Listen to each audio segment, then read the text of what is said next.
Bir marta payg'ambarimiz shunday deganlar: Allohning shunday bir ismi bor. Kim bu ismni duosida ishlatsa, duosi ijobat bo'lmay qolmaydi.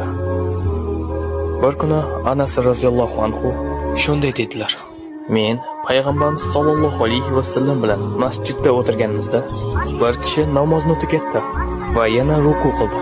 Keyin esa sajda qildi. U sajda qilib bo'lgach shunday dedilar: اللهم إني أسألك بأني أشهد أنك أنت الله لا إله إلا أنت الأحد الصمد الذي لم يلد ولم يولد ولم يكن له كفوا أحد. Va u Allohdan so'rashni davom etdi.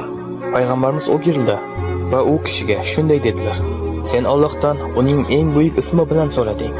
Agarda kimdir Allohdan shu ism bilan iltijo qilsa, Alloh unga javob beradi.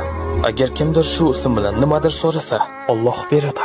Alloh buni ikki xil yo'l bilan qiladi.